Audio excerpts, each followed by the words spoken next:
right, we now have quorum, so I'm gonna go ahead and call to order the City of Burlington's Board of Finance on Monday, October 6th at 5:31 p.m. Our first item is the agenda. Is there a motion on the agenda? Moved by Councilor Carpenter. Is there a second? Second. Second by Councilor Barlow. Thank you. Any discussion on the agenda before we vote? Seeing none, all in favor indicate by saying aye. Aye. Any opposed, nay? Motion carries unanimously. Thank you. Our second item is public forum. It is the practice of the Board of Finance to first go to members of the public who are in the room, and then we'll go online. And if we have a number of folks, we are trying to run on a shorter Board of Finance night, so I'll keep this 2 minutes or so. So you're here to address Board of Finance. Right? I would love to. So come on up and introduce yourself, and then we'll see if anyone else here is in the room. Thank you very much. All the city staff is there.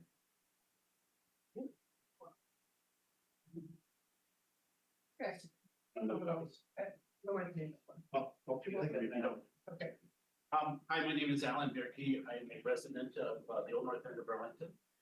I wanted to speak to you tonight about the delinquent property tax situation in Burlington. As you may know, you're currently at about $4.6 million. I have distributed a list of 32 properties that owe approximately $2.25 million that are ready to go for tax sale. And I would strongly urge you to proceed to tax sale and get that money into the coffers. I did speak with the mayor at a coffee recently, and she wasn't entirely familiar with the tax sale process, which is completely understandable. There's only a million things you need to know about running a municipality, and this is only 1 or 2 of them. So I wanted to run through very briefly the tax sale process. First of all, there's 2 basic criteria. The taxes have to be at least 1 year delinquent, and they have to owe at least $1,500. So the list that I distributed satisfies those two criteria. This is not a judicial process. You don't file suit. You start the process by giving the taxpayer 30-day notice by certified mail. You publish it 3 times, 3 consecutive weeks in the newspaper, and you post it at City Hall. And then you hold a tax sale, and at the tax sale, investors make competitive bids, and the high bidder must pay at the end of the tax sale. The city gets all their delinquent taxes that day. So if you started now, you could have that $2 million in your city coffers by December 1st. Any overage, and there's often an overage, is held in escrow for the benefit of the taxpayer if they do redeem, or if they don't redeem also. Because all of the tax money goes to the municipality, it's more than if you're just collecting taxes. You're collecting some for the town and some for the school, but you've already paid the money to the state for the school on the taxes when they were current. So it's really a super bonus to the municipal budget to collect money this way. The investor does not get a deed at the property tax sale. The taxpayer has 1 year to redeem by paying the minimum amount that was due at the tax sale plus interest on the amount that the investor paid. About that 2 minutes. Start to wrap. I'm very close to that. The delinquent tax collector doesn't actually do this. You want to send this to outside counsel because you don't really get to, the outside counsel gets up to 15% of the delinquent tax amount is their attorney fee. So as you can see on 2 million, that would be $300,000 that they're wanting to do it. And you also need their malpractice insurance because this can be an area of liability. In the past, you've used McNeil Letty Sheehan. If they're not willing to do it, Monahan Saffer is somebody that you sometimes refer to outside. And Kristen Seamus there is very familiar with this, same as Stitchell Page and Fletcher, the group. The final thing I would say is, if you're looking at this list and you say, well, does the city want to end up owning the barge now? You don't have to bid at the tax sale. You can pass and it will go to the next tax sale. So there's no obligation for the town to take any property they don't want to. Very much. Pretty brief. Yeah, I appreciate that. Again, no, we do that. Does anyone else in the room like to address the Board of Finance for the public forum? None, we'll go online. Someone online, Sharon Busher, hello. Good evening, Sharon, welcome. Hi, good evening. So I just want to address two things on your agenda.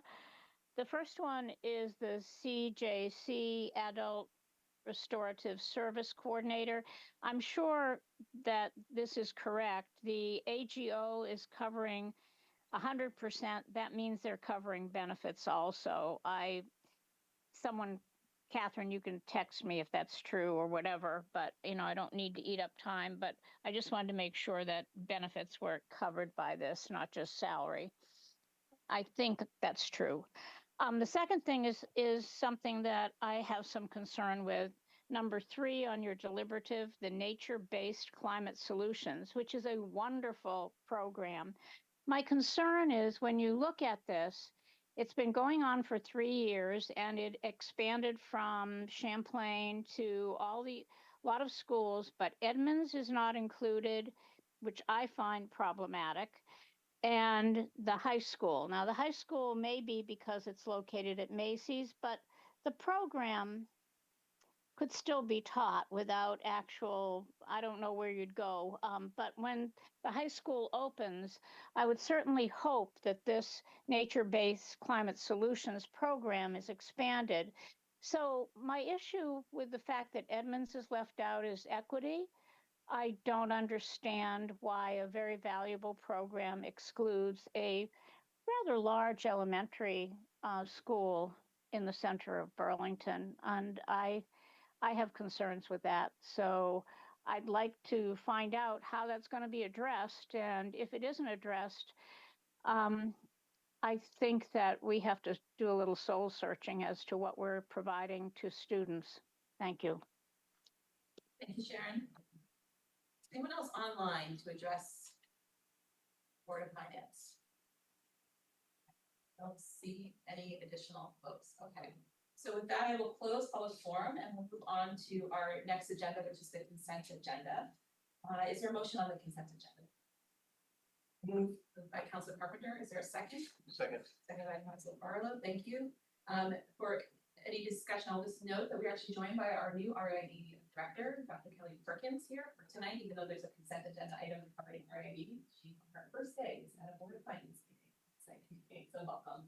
But any discussion from the board before we vote on the consent agenda? Also noting that Councilor Newbeezer has just joined us online. Thank you.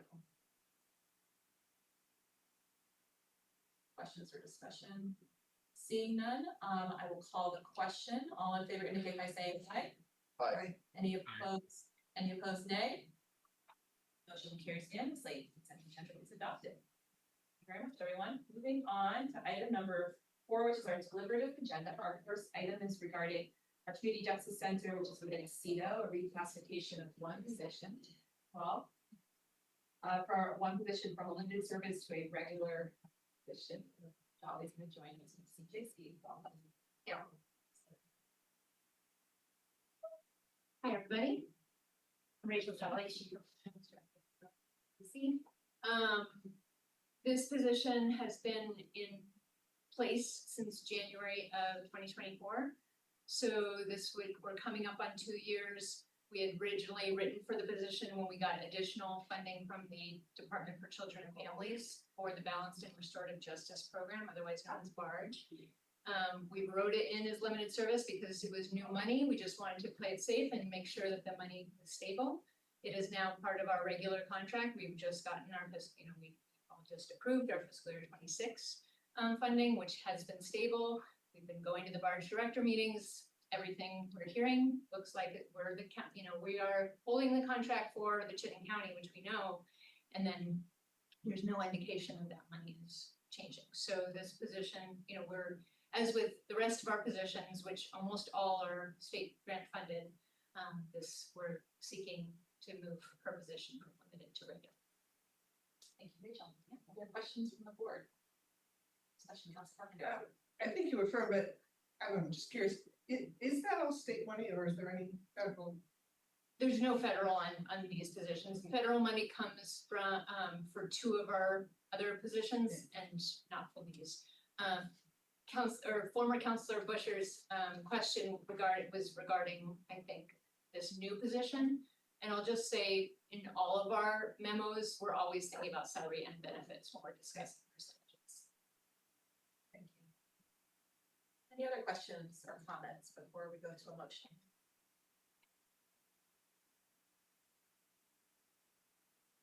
Is there a motion on this item? I would, Moving here. I would move to approve and authorize the creation, oh, so that's.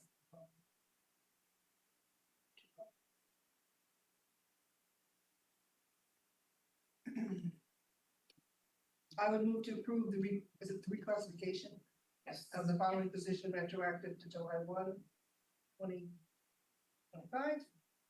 A large coordinator with limited service, full-time non-exempt union, grade 16 position to a regular service, full-time non-exempt AFSCME grade 16 position.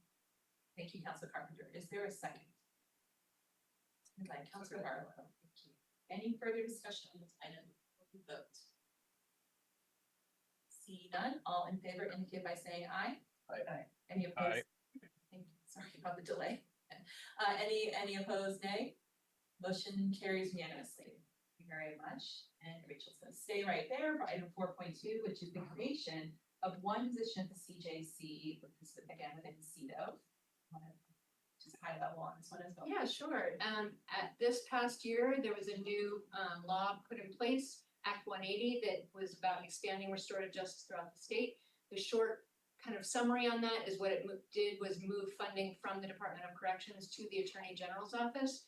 The Attorney General's office holds the court diversion and pretrial services grant that we have had since 2019.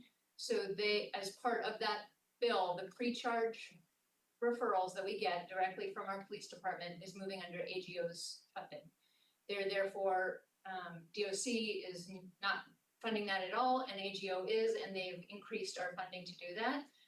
And so this is the first bit of money that we have already received for fiscal year 26 that did include, when we submitted a budget to them, a new pre-charge position. We expect that money to increase in fiscal year 27 when the other 3 CJCs in Chittenden County no longer are receiving the money. They kind of did a grace year because they knew it was a transition for our county. So all 3 other CJCs are getting some pre-charge money in fiscal year 27. We expect even more money to come for these pre-charge positions. So again, in answer to that question, it is AGO money for salary and benefits for this new position. Thank you, Rachel. And I don't see it in the memo, but this is also in part connected to our city circle. Correct, yeah. Because briefly. Sure, pre-charge is a kind of blanket term, is before it's been charged. And so that is generally in Act 180 related to criminal offenses. So, and we did, in concert with the attorney, Jessica Brown, worked with the AGO to make sure that civil ordinances would also be counted around some kind of pre-charge referral. So again, these are all pre-charge, civil and criminal.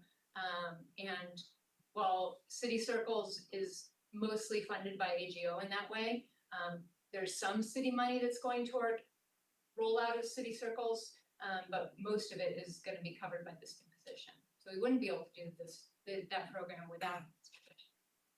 It's part of this, and I mentioned this upstairs too during council meetings, during my mayor update, so folks know that once this position, assuming that it gets posted, it just helps us be able to stand in this program of this new city circle, piece of our community safety response process.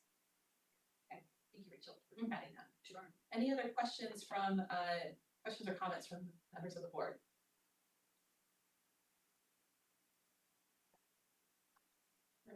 Oh, okay, Councilor Barlow. I was gonna say we're really being efficient. All right, so I have- motion. I'm gonna make. Love that. All right, go for it. I move to approve and recommend that the city council approve the creation of the adult restorative services coordinator position within CEDO, a regular service, full-time union grade 16 position. Great, thank you. Is there a second? Seconded by Council Carpenter. Thank you. Any further discussion before we vote? Seeing none, all in favor indicate by saying aye. Aye. Any opposed, nay? Motion carries unanimously. Thank you very much, Rachel. Okay, on to our last item on our deliberative. If you want to come up, 4.3, which is the creation of a limited service position, nature-based climate solutions field coordinator. in our BPRW department. Thank you for being here. Similarly, give us a high level overview.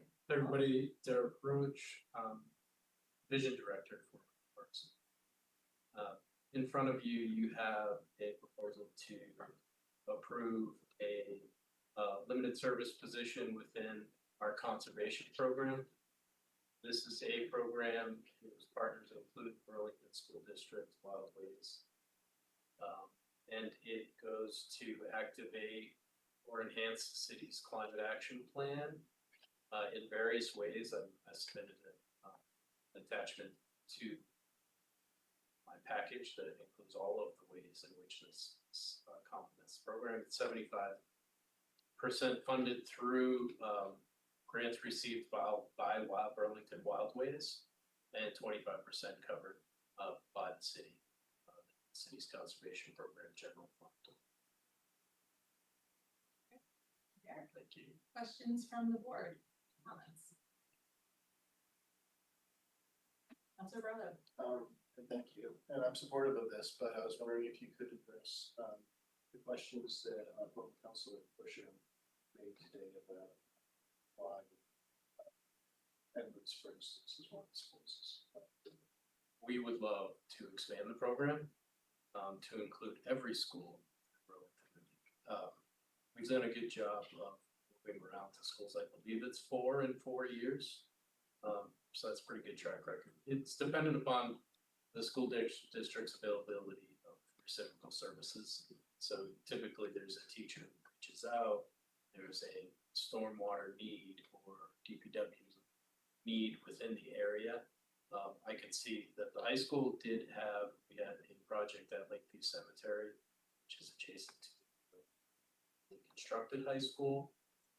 So I can see that perhaps that may be a teaching environment for the kids, but I can certainly inquire about the selection process for projects, but those are some of the attributes of other projects that I mentioned. And so does Parks do the outreach to the school, or does the school do the outreach? It's a pretty tight-knit program. Typically, Wildways has a couple summits per year of conservation networking. It's typically there that they do some sourcing of projects in particular. We do a lot of these projects and return a lot of the delinquent land back to nature. So this is only one of the avenues that potentially could be one of the ways that it can be solved. So I'm sure that it's those summits as well as other networking that become aware of opportunities. Well, thank you. And I just wanted to mention that when I don't know, it was the first on the council, we went down to Champlain. Oh, really? Yes, we did. That was a lot of fun. We saw. Yeah, and if you haven't been there, it's kind of been transformed with the new bike path segment coming Shelburne Road. So yeah, It's great. yeah. Being there early on in my term, and they have really converted back part of that property into a literal wildwood.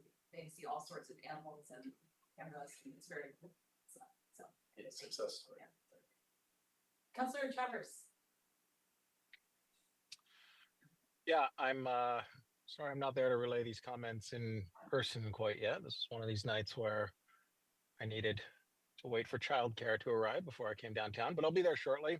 But in any event, I did not want this opportunity to come and go without my saying to you, Derek, what Councilor Barlow just chimed in there with, which is, really since I served on the Parks Commission, I've been following and have been supportive of the great work that Dan Cahill and Zoe Richards and so many others at your department have been doing on nature-based climate solutions.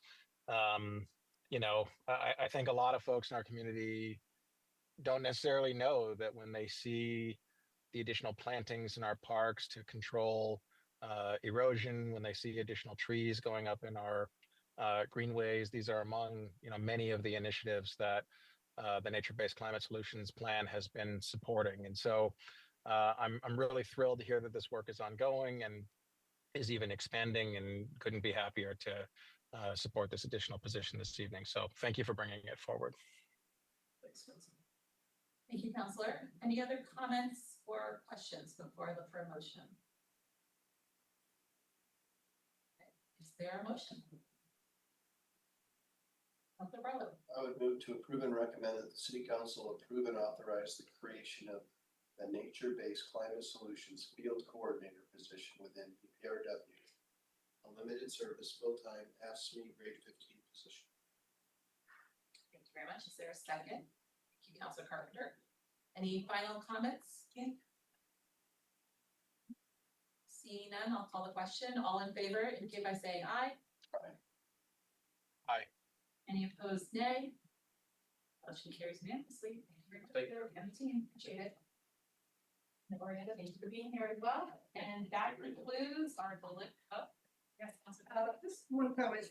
I would like to ask in the next month-ish or something that we address the issue that Alan Berkey brought up, just kind of where we're at with that and our plan. Thank you. Yep, absolutely. Thank you for that. Okay. Anything else before I adjourn the meeting? Okay, and with that, I adjourn the meeting of the Board of Finance at 5:52 p.m.